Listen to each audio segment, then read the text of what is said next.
Hey, Steelers Nation, it's Joe Rocky of the Pittsburgh Syndicate.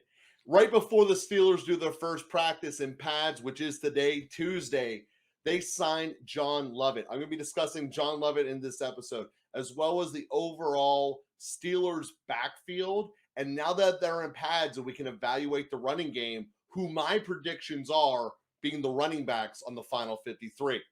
So let's start this off. John Lovett enters the team when we have two running backs. Well, technically, one of them was a fullback, ends up retiring in Montebaum. And then obviously Graham goes on season-ending IR. So therefore, when we look at the possibility, a roster spot and a need for camp for a running back position opens itself up.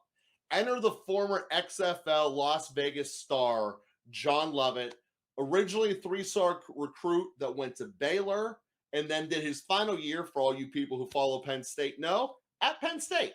He ended up clocking in at the combine with a 4.51 40, and he's 5'11.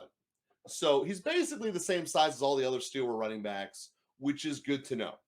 The issue that I think John has going against him on this team is something that is kind of an oxymoron. So maybe this is more a thing in my head than in the Steelers side. I want to disclose that up front.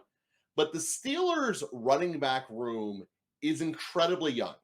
And yes, it's a position that doesn't last very long in the NFL. So that's why this might not be a concern to the NFL. All running backs are young, right? So, but there is no veteran depth in there. And on the present preseason roster we have now, there's only two players on the roster right now who have been in the NFL for more than 3 seasons. One is Huntley, one is McFarland. Obviously, both of which do not have an incredibly long on-the-field track record, bouncing around from IR, inactive, and practice squad type guys. But as a result of that, it comes down to saying, does John Lovett do anything that's fun and exciting and a differentiator from the rest of this team? And quite frankly, the answer is that the Steelers would have thought that he would have been on the roster already instead of Graham. So there's the Steelers already tipping their hand for it. And when we look at this, it's also going to be one of these situations very hard to jump onto a moving train. Obviously, they've already gone through minicamp, all the OTAs, and now they're coming in pads today. First day in pads, and they'll be in pads the rest of the time, unless Tomlin gives them a Veterans Day or a padless day. They're allowed to be in pads until week 1 and the season begins. So when we look at this running back room altogether, obviously we know McFarland, Huntley, and now Lovett are going to be fighting for the final roster spot, maybe the final 2 roster spots, because we know that Najee and Warren are on the team. That's a given. And when we look at the amount of running back space on this roster, it starts with an overall equation. In general, when you're building the 53-man roster, it breaks down like this: 25 on offense, 25 on defense, 3 specialists: long snapper, kicker, punter. Okay, fair enough. So when we look at the offensive side, the Steelers already make their roster construction a little bit harder because they require 3 quarterbacks to be upon their roster. It's what the Steelers do. So, okay, there's 3.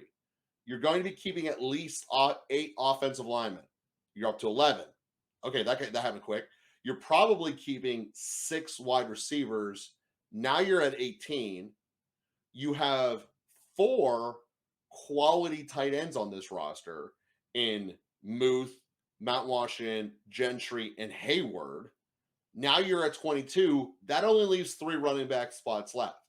So you're in a spot where, does this running back who's going to be fighting for the spot have the ability to be better at special teams than the 6th receiver, which basically is Miles Boykin, who is a special team stud?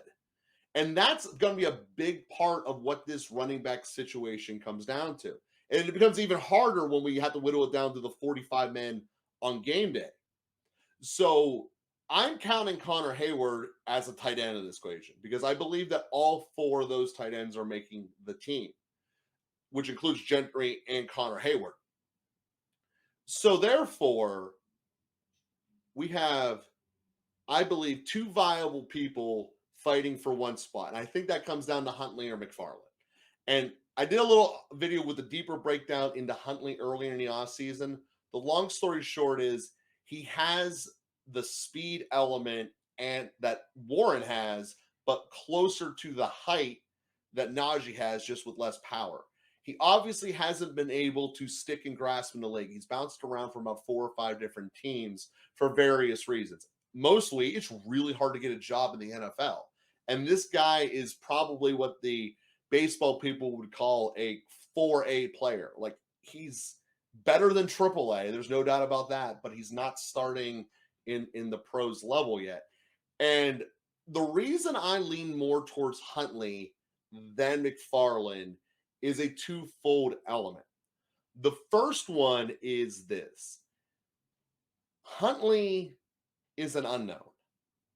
I know McFarland can't do it. And that might just be horrible reasoning, and I get it. But McFarland doesn't get the job done.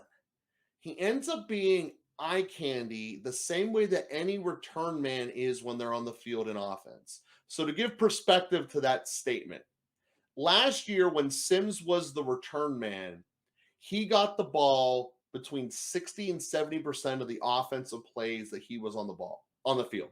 Essentially, it was a tell. And as you got later in the season, the other receivers that were on the backside of the running play, Deontay, literally were taking the plays off, telling the offense where, or the defense, where the offense was going to put the ball. They were going to run it away from Deontay, normally on a jet sweep action. And if Pickens was able to block 2 guys because the defense shifted with it as it became obvious, if Pickens was able to block 2 guys, play work. When he didn't, it didn't.